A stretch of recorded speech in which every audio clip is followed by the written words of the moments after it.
Sono Glauco Zuan, coordinatore di questo meeting Soligo in rete organizzato dalla Dplay, la società editrice di QDP News, che è il quotidiano online del quartiere del Piave. Questo è il secondo appuntamento di questa settimana che abbiamo dedicato al giornalismo e all'economia.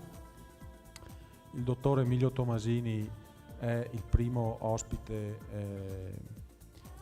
fisico, personale, dopo la serata di ieri sera con Rete Veneta, con una diretta televisiva di Focus, il talk show di Rete Veneta. Emilio Tomasini è un giornalista, nonché docente di finanza aziendale all'Università di Bologna. Come giornalista è direttore delle riviste Traders e Investors, che avete forse visto qui nell'atrio, ed è editorialista del Quotidiano Nazionale, che è il gruppo editoriale che raggruppa il Resto del Carlino, Il Giorno e La Nazione. È stato anche editorialista di Finanza, Affari e Finanza di Repubblica, di aiutami, Milano del Mondo e Milano Finanza. Mondo e Milano Finanza. Abbiamo pensato a lui per dedicare un pomeriggio, un paio d'ore, anche meno probabilmente, per parlare direttamente agli operatori economici, agli imprenditori che ahimè mancano, forse sarà in fabbrica a lavorare. Abbiamo pensato, ecco, se vogliamo anche un pomeriggio tecnico, però mirato, dedicato appunto agli operatori del settore economico, del settore bancario. Quindi buona lezione, in bocca al lupo, ci vediamo più tardi. Grazie. Signore e signori, buonasera.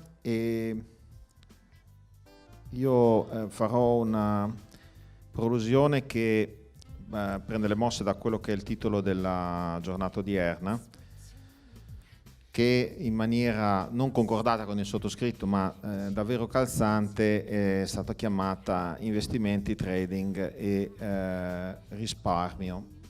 Questo per una fortunata coincidenza, nel senso che queste tre parole nell'immaginario collettivo esprimono spesso concetti diversi, o almeno vengono sostanzialmente connesse a significati diversi per quanto riguarda la gestione del denaro.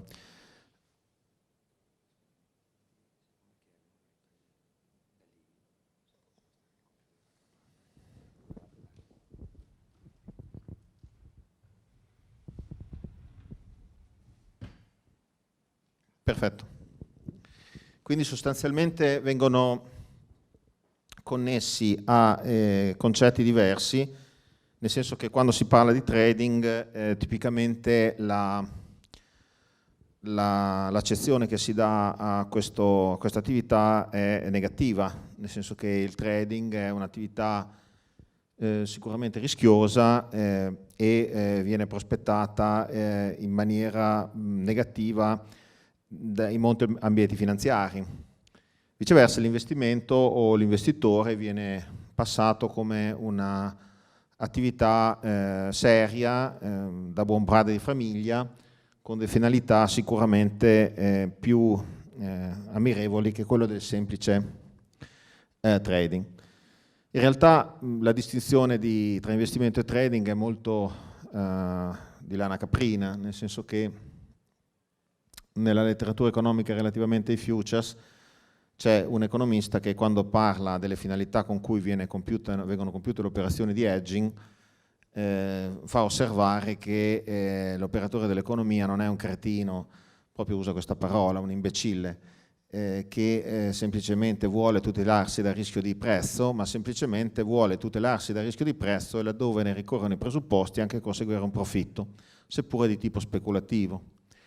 Quindi noi vediamo che nella letteratura sull'hedging e sui futures si passa da una posizione originaria in cui la definizione di hedging viene semplicemente confezionata come copertura del rischio ha una definizione che viene comunemente accolta oggi, che è quella di Yamey, tale per cui l'edging è di coprirsi dal rischio ed eventualmente di trarre profitto dall'andamento della base. Questo perché ovviamente l'operatore dell'economia che compie l'operazione di hedging non è appunto un imbecille che sta là semplicemente per fare break even e tornare a casa. La decisione, a mio avviso, di fare una distinzione tra investimento e trading è di tipo storico, nel senso che sostanzialmente a tutti noi è stato insegnato all'università che i mercati sono efficienti, che non è possibile battere i mercati, che bisogna accontentarsi del rendimento di quello che suggerisce un portafoglio di mercato e che sostanzialmente eventuali extra rendimenti che sono conseguiti verranno necessariamente azzerati dalle fluttuazioni negative avverse. Devo dire che è stupefacente come nel settore finanziario ci siano gran parte degli operatori che compongono ancora i portafogli con la teoria di Markowitz, con la Capital Asset Price Model e presuppongono ancora che gli asset abbiano delle correlazioni che laddove sono, non dico negative, ma diciamo a testimonianza di una scorrelazione o di una invariabilità di un asset rispetto all'altro, permettano di costruire dei portafogli efficienti. Abbiamo visto nella crisi nel 2008-2009 come de facto quando è crollato tutto, è crollato addirittura l'immobiliare, no? Ci hanno insegnato da bambini che l'immobiliare poi si rivaluta tutti gli anni. Quindi de facto penso che dal 2008-2009 anche i più sprovveduti sia chiaro che in situazioni di crisi finanziaria generalizzata come ci sono state e come ci saranno, le correlazioni vanno a farsi benedire, quelle correlazioni che tipicamente studiamo sui libri e vediamo sui giornali solo quando laddove funzionano e non quando non funzionano. L'economia come oggi è un organismo vivente che cambia di giorno in giorno. Voi pensate agli anni 70, alle crisi petrolifere, pensate a quello che è successo oggi con lo shale gas, come la reattività delle nostre economie nei confronti delle materie prime energetiche sia cambiato. Oggi del prezzo del petrolio non ne frega più niente a nessuno. Abbiamo il prezzo dell'energia che è scivolato sui minimi storici e non accenna a sollevarsi. E questo perché? Perché è cambiata la capacità di estrazione. Oggi con lo shale gas sostanzialmente gli americani sono diventati la prima potenza produttrice di petrolio al mondo, rubando il podio a quelli che erano i paesi del Golfo. Quindi la velocità del cambiamento è talmente impressionante che presupporre che quelle che sono le correlazioni oggi presenti sui mercati siano le stesse che ci saranno tra 2, 3, 4, 5 anni è assolutamente fantascientifico. Eppure mi capita tra i diversi nostri lettori trovare promotori finanziari che ancora compongono i portafogli sulle correlazioni, addirittura banche, ovviamente non facciamo i nomi, che forniscono nelle piattaforme aziendali gli strumenti per calcolare i portafogli in questo modo, quando penso che anche la letteratura economica abbia seppellito definitivamente questi approcci, eppure persistono. Veramente oggi parlare di una distinzione tra gli investimenti e il trading è quanto di meno opportuno ci sia, nel senso che siamo in un contesto in cui tutto è trading barra tutto è investimento. E poi al problema, se vogliamo ritornare al titolo fortunatissimo di questo intervento, è appunto come gestire il risparmio. La diffusione di piattaforme informative a basso prezzo.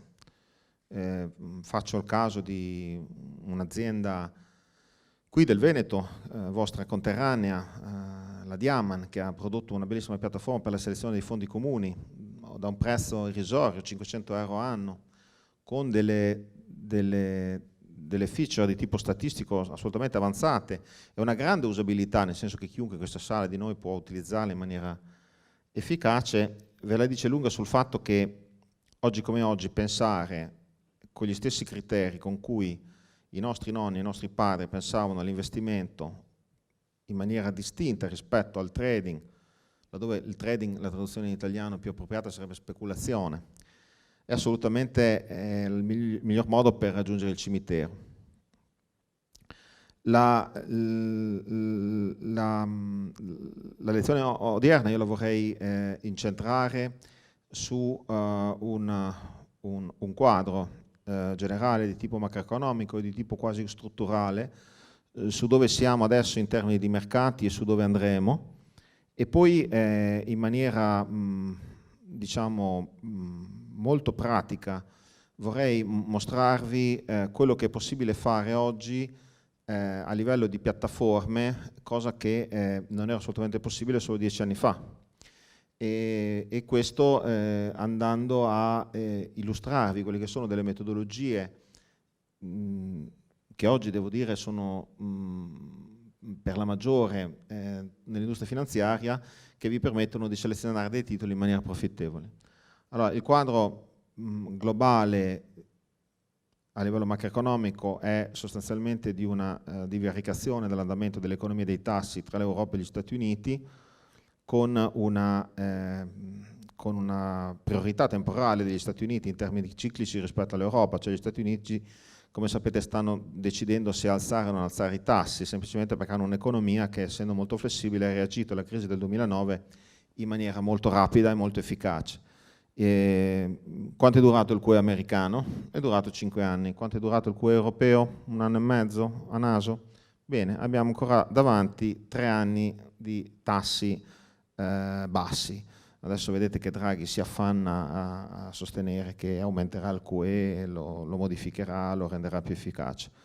Quindi sostanzialmente noi abbiamo un'America che aumenta i tassi, un'Europa che li tiene allo stato più basso possibile. Quindi abbiamo un apprezzamento del dollaro che andrà verso 0,95, prevede Goldman Sachs, e quindi diciamo che nel corso del 2016, verso la fine del 2016, vedremo un ulteriore scivolamento del dollaro e vedremo una ripresa lenta delle economie europee. Di come si posiziona l'Italia in maniera relativa rispetto agli altri paesi, il modo migliore per verificarlo è quello della forza relativa. Che cosa è la forza relativa? La forza relativa è uno strumento di analisi assolutamente banale che va a misurare quella che è la performance di un indice borsistico, nella fattispecie il Morgan Stanley, rispetto al World Stock Index, e quindi vi dice in questo rapporto ovviamente se il rapporto sale abbiamo una situazione di forza relativa crescente, quindi il nostro paese sta crescendo più in fretta degli altri paesi, quindi se avete una forza crescente una forza relativa dell'1%, vuol dire sostanzialmente che l'Italia è cresciuta del 2% e il resto del mondo è cresciuto dell'1%. Questo ovviamente è una forza relativa in maniera percentuale, se fate il rapporto vi viene ovviamente un numero diverso, ma quello che importa non è l'andamento relativo, ma è l'andamento complessivo del rapporto. Quindi non importa sapere se oggi la forza relativa è più 1%, importa sapere come è stata nell'ultimo anno e negli ultimi 2 anni. Quindi in questo grafico che io vi mostro e che potete vedere nel monitor, voi sostanzialmente vedete l'andamento del Morgan Stanley Italia sul Morgan Stanley Mondo. Voi vedete che la crisi in Italia è avvenuta molto prima di quello che noi sostanzialmente abbiamo l'abitudine di pensare, cioè già nel 2007 voi vedete che abbiamo una rottura in questa situazione, una rottura del minimo della forza relativa. Io ovviamente mi occupo di editoria specializzata da una ventina d'anni e nel maggio del 2007 abbiamo mandato un SMS a tutti i nostri 450 abbonati, 500 abbonati, dicendo di liquidare le loro posizioni. Se volete sapere la ragione per cui, quando ancora nell'aria c'era il dolcissimo odore del rialzo, abbiamo detto di liquidare le posizioni prima dell'estate del 2007, è stata perché la forza relativa sul nostro indice, in maniera molto pericolosa, stava scivolando al di sotto della forza relativa mondiale. Poi ovviamente siamo stati assolutamente vuoti per quasi 1 anno e mezzo, e nel novembre del 2008, sbagliando di un paio di mesi, ho chiamato il minimo minimo poi che è avvenuto in realtà nel febbraio-marzo del 2009, però de facto quello è stato il momento in cui l'indice italiano ha iniziato un lento recupero. Situazione odierna, vedete che ovviamente la curva rossa sta andando in orizzontale. La curva rossa sta andando in orizzontale e questo significa che la borsa italiana dopo de facto 6-7 anni di perdita di forza relativa si sta posizionando in una maniera che concorda a quella degli andamenti degli indici mondiali. Dobbiamo distinguere per quanto riguarda il mercato italiano una situazione caratteristica del nostro mercato, tale per cui noi abbiamo una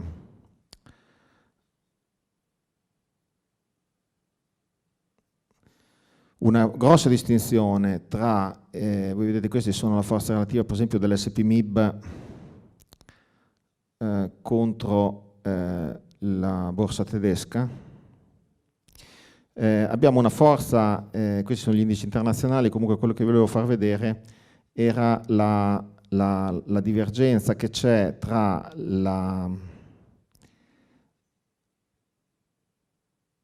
il FTSE/MIB e il FTSE Star.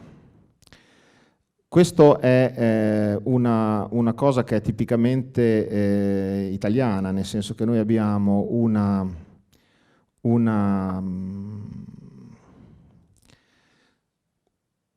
doppia Italia, abbiamo l'Italia delle banche, abbiamo l'Italia delle assicurazioni e abbiamo l'Italia che produce, che esporta. La cosa che sicuramente stupisce è di vedere come, cosa che pochi sanno in Italia, l'indice FTSE Star è su massimo storico. Questo a fronte invece di un indice All Star che è su minimo storico. Quindi mi pare di poter dire che questo è assolutamente indicativo di un problema a monte del nostro mercato che ovviamente sta assolutamente premiando quelle che sono le aziende votate all'esportazione, le piccole aziende, le medie aziende di media capitalizzazione a fronte dei colossi bancari e dei colossi assicurativi. E chi di voi avesse, come ha fatto la mia newsletter personale emiliotomasini.it, investito esclusivamente sulle azioni del FTSE Star, ovviamente avrebbe conseguito delle performance a tripla cifra. Pensiamo ad aziende come la Doria, pensiamo ad aziende come Banca Generali, pensiamo ad aziende come Azimut, come tutti i colossi del risparmio gestito non quotati sul listino ovviamente del FTSE/MIB. Sono tutte aziende che hanno performato a tripla cifra. E questo per questa dicotomia tipica del nostro settore tra settore bancario assicurativo e diciamo, l'Italia che invece è votata all'esportazione, che è competitiva sui mercati internazionali. Quindi riassumendo, il quadro del mercato azionario italiano è in chiaroscuro, nel senso che per la prima volta dopo 7 lunghi anni la nostra forza relativa sta andando in orizzontale. Allora voi mi direte che la forza relativa che va in orizzontale sicuramente non è un indicatore di una sovraperformance del nostro listino rispetto agli altri listini, e questo è vero. Però a livello statistico la forza relativa ha una caratteristica che è quella dell'autocorrelazione, che tradotto in parole povere, una volta che la forza relativa inizia ad andare in una direzione, continua ad andare in quella direzione. Quindi le probabilità che la forza relativa dell'Italia rispetto agli indici internazionali volga al bello sono sicuramente superiori a quelle che volga al brutto. Io vi voglio anche far vedere un altro grafico che secondo me è assolutamente indicativo della situazione in cui devo dire è stato abbastanza facile a un certo punto andare a prevedere il rimbalzo dei nostri indici. Adesso questo ovviamente è il classico bug in tempo reale. Ecco, questo è l'indice che volevo farvi vedere prima. Vedete che il FTSE Star siamo su un massimo storico. Se noi andiamo a vedere invece un altro indice, per esempio quello del Sole 24 Ore, che è quello più lungo, questo c'è un bel tick, il grafico, andiamo a prendere il COMIT, tanto non cambia molto. Se andiamo a vedere invece un grafico dell'indice generale della borsa italiana, voi vedete che quando il Tomasini ha detto che la borsa doveva girare, de facto eravamo tornati agli stessi prezzi che erano stati segnati nel lontano 1986.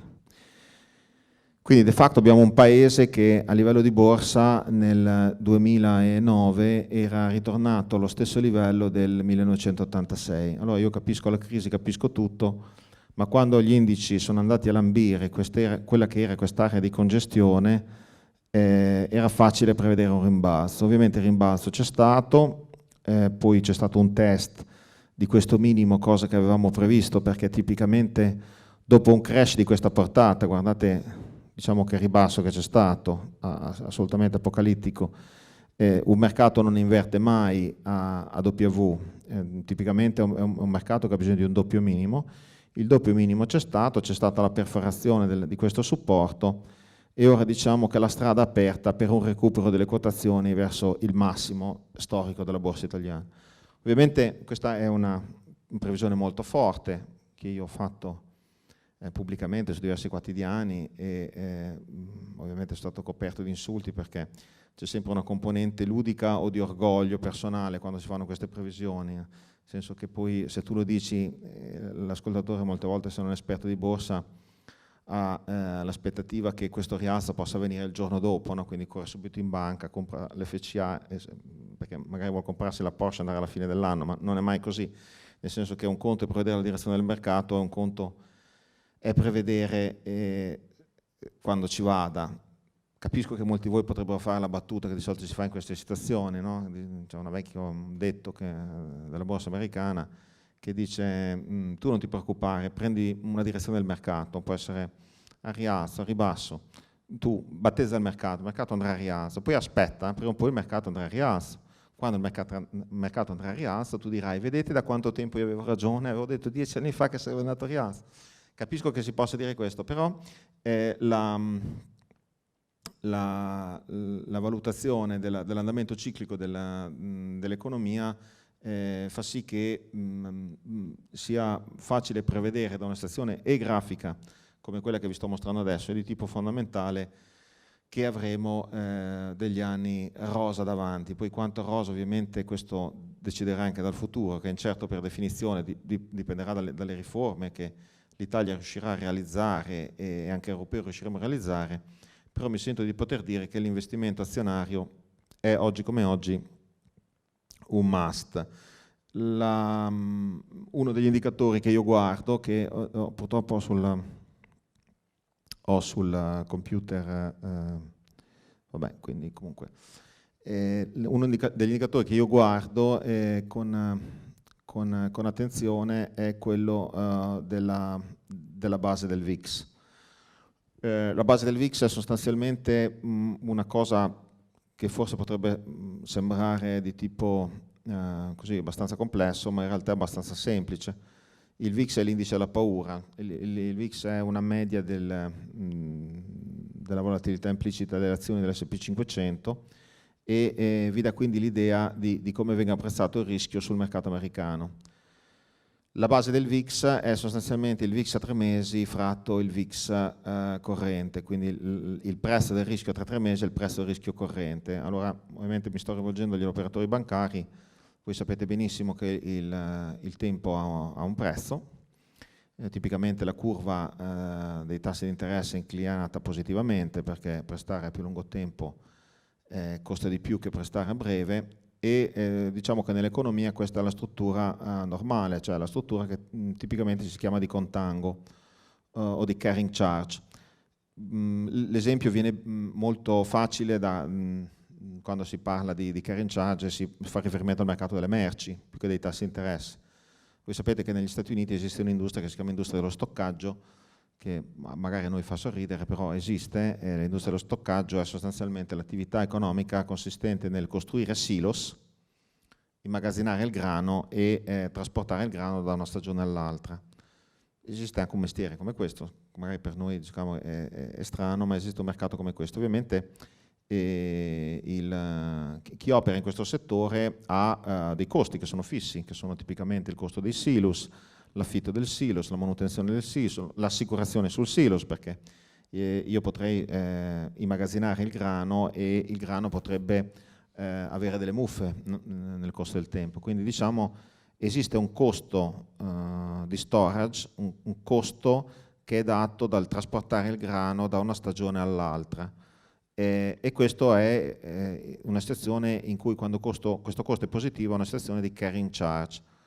Viceversa, e ovviamente lo spiego anche al pubblico che da casa seguirà questo video, possiamo avere una situazione non più di carrying charge e di contango, ma una situazione di abnormal backwardation, dove l'aggettivo abnormal va a testimoniare una situazione che non è ricorrente, che è quella ovviamente in cui il costo di trasportare il grano diventa negativo. Dice, ma come il costo del grano diventa negativo? Sì, il costo di trasportare il grano nel tempo, da una stagione all'altra, quindi dall'estate di un anno alla primavera, estate l'anno successivo, diventa negativo. Perché? Perché in determinate situazioni eccezionali, dovute per esempio alla meteorologia o dovute a malattie delle piante o situazioni di export-import internazionale, si crea sul mercato una mancanza di stock di grano. Cioè, immaginiamo una siccità che fa sì che si preveda che il 50% della produzione di grano vada persa. Questo crea uno shock sul mercato tale per cui, mancando il grano, il prezzo del grano a pronti esplode rispetto invece al prezzo del grano a termine, perché ovviamente mancando il grano oggi tutti quelli che potranno produrre grano produrranno grano, ma siccome la produzione di grano ha dei tempi che sono prefissati, questa maggior produzione di grano avverrà a termine, quindi ovviamente la domanda eccede l'offerta sulla pronti e la curva del prezzo del grano rispetto al tempo diventa negativa, cioè il prezzo a pronti del grano è superiore al prezzo a termine. La stessa situazione in cui voi avrete notato durante la crisi del 2008 i tassi di interesse a breve in alcune situazioni sono stati, in determinati paesi, sono stati superiori rispetto ai tassi a pronti, sono stati superiori rispetto ai tassi a termine. Cioè c'è una situazione di shock. Cosa fa sì che questa situazione di shock possa essere risolta? Se il prezzo a pronti è superiore al prezzo a termine, chi detiene improduttivamente delle scorte di grano, fate conto per esempio delle scorte di grano detenute improduttivamente da un allevatore di maiali, no? L'allevatore di maiali si tutela a tenere il grano e accumulando delle scorte, quindi lui ha delle scorte per 2 anni. Allora se l'allevatore di maiali ha delle scorte di grano per 2 anni, ovviamente lui non ha bisogno oggi del grano, non ha bisogno tra 3 mesi, 6 mesi, 9 mesi, 12 mesi, 15 mesi, 18 mesi. Quindi non avendone bisogno e avendo un prezzo a pronti superiore al prezzo a termine, lui è incentivato a rilasciare sul mercato queste scorte di grano che lui detiene semplicemente a scopo cautelativo. Il fatto che il prezzo a pronti sia superiore al prezzo a termine fa sì che chiunque detenga scorte di grano in maniera improduttiva venda la pronti, che costa caro, quindi incassa sulla pronti perché non gli serve, e compra il termine che costa meno, un'operazione banale. In questo modo l'abnormal backwardation, questa sezione di carenza, ha la tendenza a scomparire perché viene aiutata dal rilascio di queste scorte che vengono tenute improduttivamente. Tutto questo lunga spiega che magari può sembrare che non ci azzecchi il grano con il prezzo del rischio del VIX, quindi le mele, stiamo mischiando le mele con le pere, per dirvi che quando io vado a fare il rapporto tra il VIX a termine e il VIX odierno, come vedete nel grafico, io sto andando a creare una misura di quanto il mercato azionario sia impostato in maniera, tra virgolette, normale. Cioè tipicamente in una situazione di rialzo dei corsi azionari, il prezzo del rischio a termine è positivo, come i tassi di interesse a lungo sono superiori ai tassi a breve. Quindi la base del VIX è inclinata positivamente. Allora, se voi vedete che cosa è successo nel mese di agosto, voi vedete che nel mese di agosto il rapporto tra prezzo a termine e prezzo a pronti è arrivato a 0,80. Quindi sostanzialmente se quotava a 0,80 significava che il pronti era 1, ma il termine era 0,80. Ci siamo? Quindi diciamo il termine era sconto sul pronti. Questa è una situazione di grande incertezza sui mercati azionari, è una situazione di crisi. Cioè tutte le crisi, se voi andate a vedere nella storia, avvengono quando la curva del prezzo, come per esempio se andate a vedere durante la grande crisi dell'ottobre del 2008, addirittura siamo arrivati a 0,70. Viceversa, tutte le esplosioni azionarie a rialzo avvengono in situazioni, guardate, addirittura nel febbraio-marzo del 2012 in cui il termine quota 1,40, cioè la curva è inclinata positivamente. Allora, questo giochino, che è un semplice rapporto banale, vi dà il polso della situazione che abbiamo avuto nel mese di ottobre, cioè la crisi che noi abbiamo avuto nel mese di agosto, scusate, è stata una crisi che non ha avuto niente da invidiare a quello che è successo nei 4-5 anni precedenti. È stata una vera e propria crisi che ha sfiorato quella del 2008. Perché se voi andate a vedere sul livello Lilla, vedete che voi avete la crisi di Lehman nel 2008, poi avete quella di agosto di quest'anno. Cioè, in ordine di terrore, voi avete il 2008 Lehman e l'agosto di quest'anno. Tutto quello che è successo in mezzo sono state delle crisette rispetto a quella che abbiamo avuto ad agosto.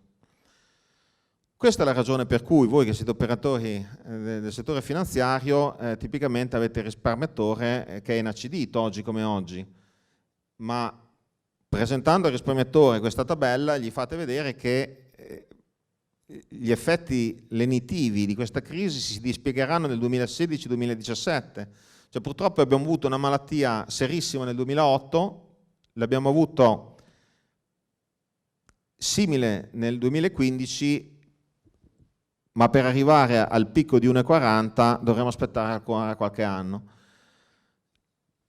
La cosa positiva è sicuramente che se voi guardate questo rapporto, voi vedete che noi siamo a 1,20. Quindi noi siamo in una situazione sostanzialmente che è compatibile per un lungo e bel rialzo di borsa a livello americano. Diciamo in Europa la situazione è simile, non uguale ma simile. La situazione del VIX è accompagnata sul mercato italiano da una situazione del breath, cioè del respiro del mercato, che è assolutamente positiva.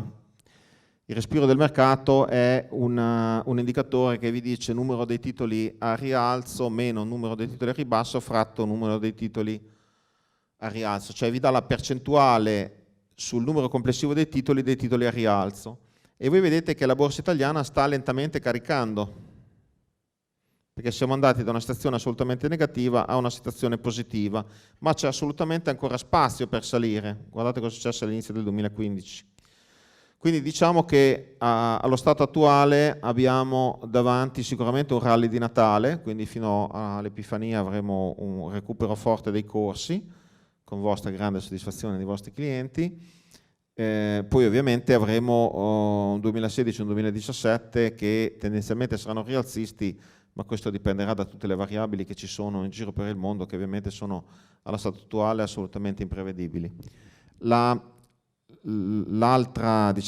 grafico che io ci tenevo a farvi vedere è quello dei mercati emergenti e del mercato americano. Partiamo con quello americano. Allora, quando si parla del mercato americano, ovviamente voi vedete che il mercato americano è tirato come un elastico e tutti dicono il mercato americano non potrà continuare a crescere come è cresciuto fino ad oggi. Allora, vi ricordate cosa avevo detto prima? La proprietà della forza relativa. La proprietà della forza relativa è l'autocorrelazione, nel senso che una volta che il mercato inizia a sovraperformare, continua a performare Guardate cosa è successo nella linea rossa dal 2009 sostanzialmente in poi. Il mercato americano, pur con 2 piccole increspature al ribasso, ha iniziato a sovraperformare quello del resto del mondo e, nonostante c'è stata la crisi dell'agosto 2015, è semplicemente intenzionato a salire. Allora, la mia previsione, c'è stato un bellissimo articolo su MarketWatch, articolo che riprenderò sul mio giornale, in cui spiega sostanzialmente come il Nasdaq, che è sul massimo storico, in realtà ha ancora spazio per crescere, sostanzialmente per raddoppiare. Ovviamente l'articolista non lo dice perché non gli piace rischiare, invece io adoro espormi al pubblico e al ludibrio collettivo di chi mi ascolta, e sostanzialmente poi, se guardate i numeri, il Nasdaq ha ancora spazio per raddoppiare. Se vedete come la borsa americana ha recuperato dal minimo di agosto, semplicemente è facile prevedere che ci sarà una rottura ulteriore del massimo di 2010-2020 dell'MSCI USA. La situazione per quanto riguarda, ovviamente, noi abbiamo investito pesantemente su mercati periferici come la Cina e i mercati emergenti. Allora io penso che, almeno secondo la nostra prospettiva in termini di gestione dei fondi di investimento, che voi vedete una curva della forza relativa dei mercati emergenti che sta perdendo momentum, cioè diciamo che possiamo dire che decresce perché c'è stato questo scivolone d'agosto, però altrimenti questa non è una decrescita, perché vedete avete 2 massimi allineati, 2 minimi allineati. C'è un mercato che sembra più intenzionato a ripartire che a scendere. Questo tentativo di rottura dell'MSCI Emerging Market sui minimi è stato fermato, de facto siamo tornati in una situazione di oscillazione laterale, ed è evidente che a fronte di un indice mondiale MSCI che ha la tendenza a salire, se voi andate in orizzontale, l'effetto complessivo è di una decrescita. Però io penso che gli emerging markets, magari non nel 2015 ma nel 2016 in poi, continueranno a offrire delle opportunità, esattamente come è stato nei mesi scorsi. Ovviamente l'Europa è in una situazione, devo dire, esattamente come l'Italia, cioè in una situazione di oscillazione orizzontale.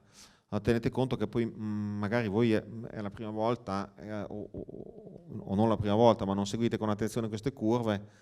Io lo faccio professionalmente da 20 anni e le conosco meglio dei miei figli, quindi un indice come questo a livello europeo che oscilla in laterale è una cosa che per chi ha vissuto in prima linea dalla crisi del 2007-2008 in poi, un evento che sicuramente rincuora.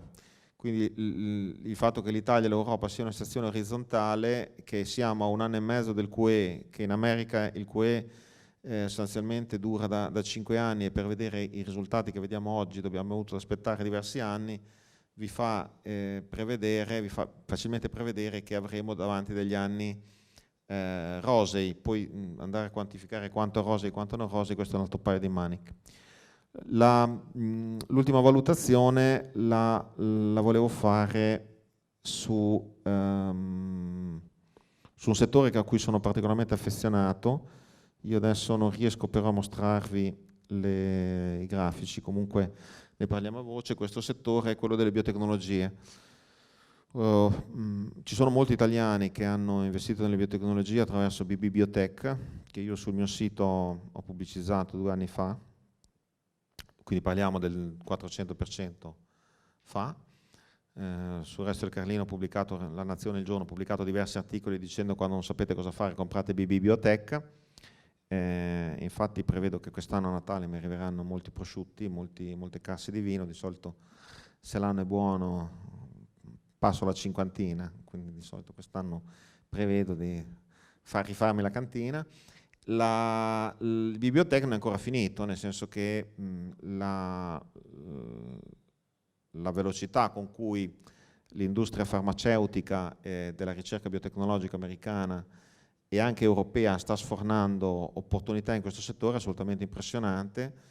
Nella mia newsletter su emiliotomasini.it ho raccomandato diversi fondi che hanno realizzato le performance dal 50 al 100%, e molti lettori mi chiedono: dobbiamo vendere? No, dobbiamo continuare a tenerli e sicuramente giocare a una ripresa dei corsi. Quando ovviamente questo avverrà non lo so, se domani o nel corso del 2016, devo dire che dopo un periodo in cui onestamente non ho dormito bene per diverse notti, l'indice delle biotecnologie americano ha ripreso a correre. Quindi mi sembra di poter dire che siamo fuori dalla zona pericolo. Quindi le biotecnologie avranno ancora, assieme ovviamente all'information technology, soprattutto in America, avranno ancora della strada da compiere. E questo è un settore che secondo me in dosi omeopatiche, a seconda della propensione al rischio di ciascun cliente, è un settore che deve essere assolutamente da consigliare. E questo mi riallaccio ovviamente a quello che è stato il discorso iniziale sul fortunato titolo di questo incontro, in cui francamente questa distinzione che anch'io devo dire, ormai essendo invecchiato, mentalmente continuo a fare tra speculazione e investimento, tra trading e investimento, si sta sempre più affievolendo, nel senso che il rischio, anche se non ve lo andate a cercare, vi entra in casa da solo. L'abbiamo visto nel 2008, l'abbiamo visto con la deindustrializzazione del nostro paese, lo vediamo oggi come oggi con la difficoltà di poter veramente riformare le basi della nostra economia con questa globalizzazione che ormai sta diventando una maledizione. Io, quando si fa una definizione accademica di globalizzazione, io in un'altra vita, tanto tempo fa, ho tenuto un corso di economia dell'integrazione, perché in un'altra vita mi ero occupato di economia dell'integrazione. Allora, qual è la definizione di globalizzazione? La definizione di globalizzazione è sostanzialmente la diminuzione delle spese di trasporto, la diminuzione delle spese di informazione. Allora, noi quando utilizziamo, tra le altre cose, quando noi utilizziamo sostanzialmente un telefonino, siamo globalizzati, no? Siamo dei fautori della globalizzazione.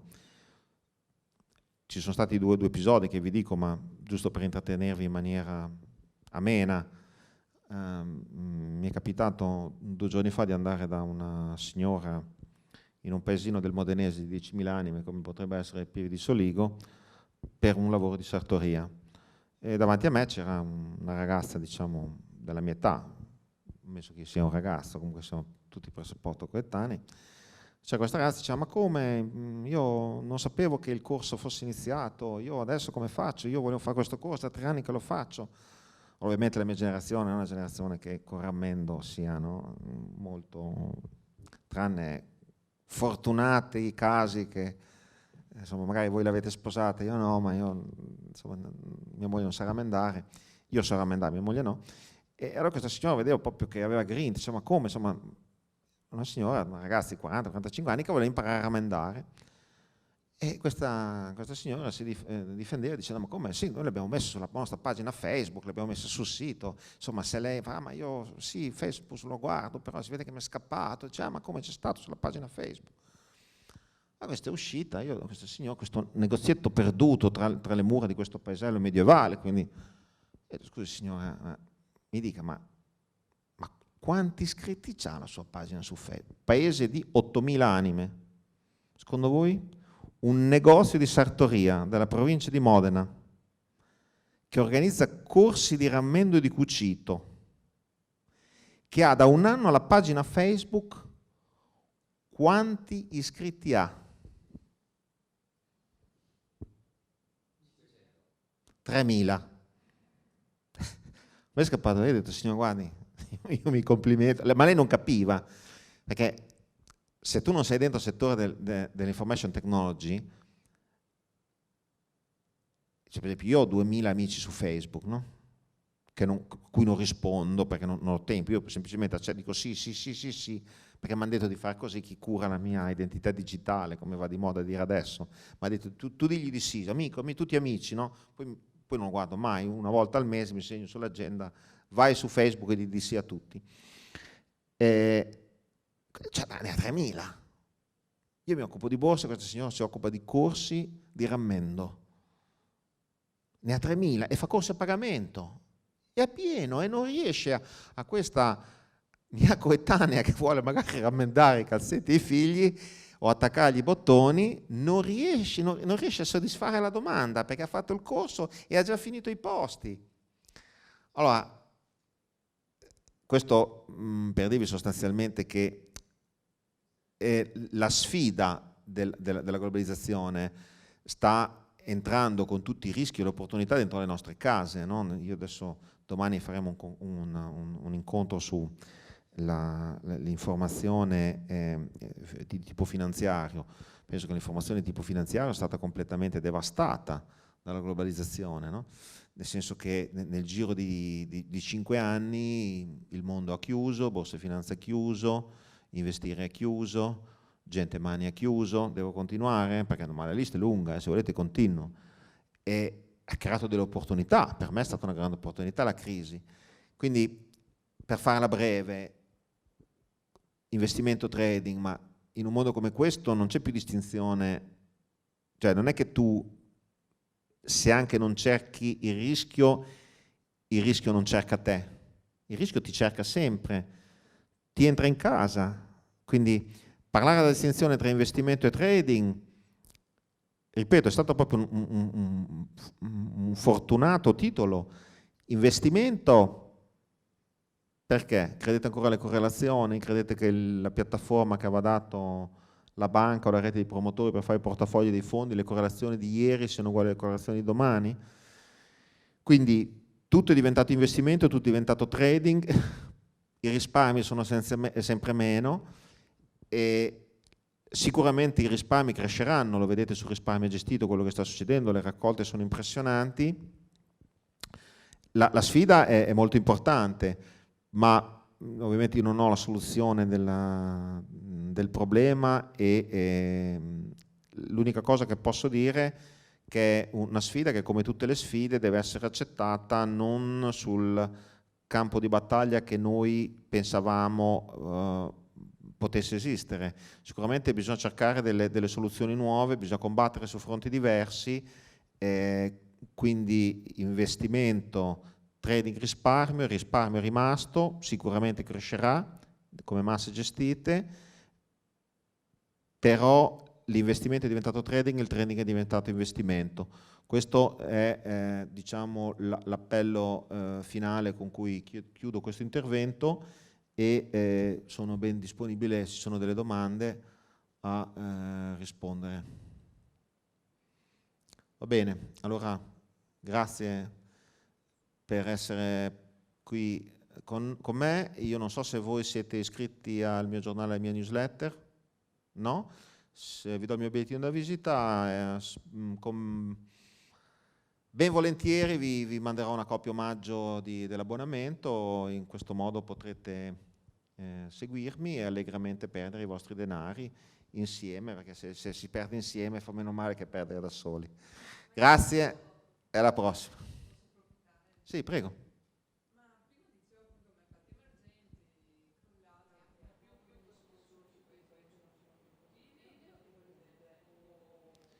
Ma allora io ho un approccio di tipo quantitativo, nel senso che io leggo, questo l'ho detto pubblicamente, nel senso che io faccio conto circa 200 comunicati al giorno come giornale, no?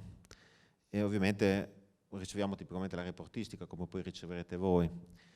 E io ho fatto una scelta, io leggo i report di Goldman Sachs, non perché siano più belli degli altri, ma semplicemente perché è raro che Goldman Sachs sbagli, nel senso che ha talmente tanti soldi che le cose, diciamo, le fa accadere anche se non le prevede, nel senso che diciamo un auto-fulfilling prophecy quella di Goldman Sachs, al di là della battuta. Io li seguo in maniera abbastanza costante Però sostanzialmente ho la mia metodologia, che è quella della forza relativa, nel senso che ovviamente se io non cerco di capire troppo, cerco di annusare, di essere, come diceva un trader americano, to be a sponge, di essere una spugna che assorbe le informazioni, cercare di capire che cosa c'è sotto, ma poi alla fine mi fido dei miei grafici, nel senso che sono dei sistemi che sono stati testati, alcuni test sono noti, li trovate anche su internet, sono dei paper accademici, però diciamo io, adesso vi faccio un esempio, mentre prima stavamo risolvendo qualche problema tecnico, questo è un server dove ci sono dei sistemi che tradano in tempo reale. Voi vedete che ieri io sono entrato con 3 contratti di FTSE MIB Futures, li ho venduti poco meno mentre parcheggiavo qua davanti, ovviamente io ero qua e la formula in automatico comprava e vendeva senza che io andassi a interferire con lei. Perché? Perché so che statisticamente a lungo periodo produce dei risultati. Poi ovviamente sarebbe falso che vi facessi vedere solo questo grafico, vi faccio vedere anche questo grafico in cui de facto avevo guadagnato perché vedete la freccina blu aveva comprato 2 contratti, poi dopo si è succhiato quasi tutto il guadagno perché è sceso e poi è andato corto, ovviamente domani mattina molto probabilmente prenderà una perdita perché il mercato gapperà al rialzo. Vedete che c'è il quadratino rosso 111. Ovviamente ho guadagnato molto di più con l'operazione di prima che con quello che perderò domani, in questo per dirvi che poi anche la perdita è un fattore, no? Come il venditore non è che vende ogni volta, no? Deve buttarsare 10 volte per fare una perdita, così come in borsa devi prendere 9 piccole perdite per fare una vincita grossa. Quindi io sono, diciamo, un cultore di quello che si chiama finanza quantitativa, trading quantitativo, investimento quantitativo. Scelga lei la parola che più la aggrada, sostanzialmente è un modo di operare che si fa con formule di tipo matematico perché sono state testate nel passato e quindi non mi preoccupo molto di rispondere non lo so, nel senso che io leggo questi report e non vado a andare nel dettaglio. Io so che se sto dalla parte della forza relativa so che nel lungo periodo ho ragione, poi ovviamente in mezzo ci sono gli errori perché sono umano e non ho natura divina. Però diciamo gli emerging markets, io sono andato lungo con diversi fondi, con molti lettori, ovviamente ci sono state grida di dolore perché poi ovviamente la Cina è successo quello che è successo. Adesso non so perché non riesco a trovare il grafico della Cina, comunque io sono assolutamente convinto che la Cina tornerà tra 6 mesi esattamente dove era prima, perché la tendenza di medio-lungo periodo sui dati mensili è quella di una forza relativa che non è più decrescente ma è orizzontale verso l'alto, ecco, cioè, insomma sta accumulando. Poi ovviamente il futuro è sempre incerto, quindi... No, tutta l'Asia è secondo me un'opportunità, soprattutto adesso. Tra l'altro ho alcuni sistemi che sono lunghi sull'ETF e io penso che a livello di gestione del risparmio, questo lo dico spesso, ovviamente questo non è interesse né delle reti né delle banche, però io come rendimento fondi emiliotomasini.it l'approccio è quello di spingere molto i miei clienti a comprare degli absolute return o dei mesi dei flessibili, ce ne sono almeno una decina che hanno delle curve 45 gradi, perché io penso che se io non so fare l'asset allocation c'è qualcuno che la sa fare e quindi è giusto dare i soldi a chi la sa fare. E quindi diciamo io nei portafogli privilegio sempre questi fondi. Poi è chiaro che diciamo su portafogli da 500.000 euro, 300.000, 600.000 avere una piccola componente di mercati emergenti o di fondi asiatici in una situazione come questa ci può stare, però diciamo che in maniera molto brutale ci sono fondi, adesso abbiamo consigliato alcuni fondi di Henderson veramente molto interessanti, penso che l'asset allocation la facciamo fare chi la sa fare, che è riferito a me, non ovviamente ai presenti, perché la suscettibilità nel settore finanziario è pari a quella tra cuochi, quindi bisogna sempre andare coi piedi sulle uova. Altre domande? Va bene, grazie e grazie mille.